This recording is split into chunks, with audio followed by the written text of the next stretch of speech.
Leaders and organizations are struggling to retain the talent, the people they need on their teams to be successful and to grow as an organization.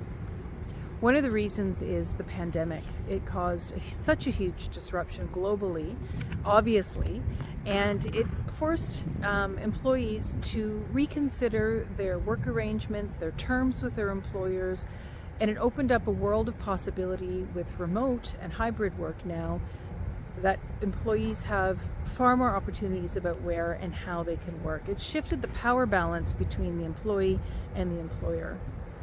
Gartner did an interesting study and has an interesting model about understanding why it is that employees leave organizations. They have a four-box model, so the vertical continuum is looking at what's going on in the organization, and at the bottom, what's going on externally outside of the organization. And then the x-axis is what's happening personally and what's happening with work. And if you look at those four boxes, what it does is it identifies where leaders can really focus to have the greatest impact. So it's the top left, if you're following along. It's things that are happening in the organization that are related to work. And that's an area where leaders can have a direct impact.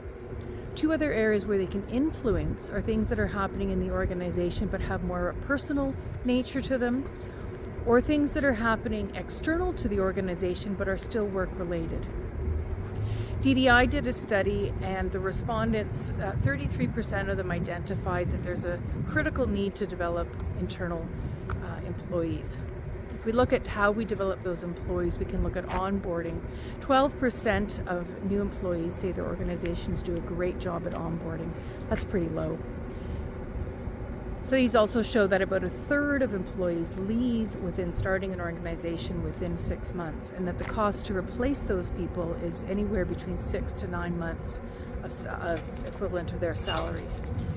So it's important to, when you do finally get somebody, to onboard them so that they want to stay, and then on an ongoing basis really zero in on what are the things you could do as a leader to keep them there.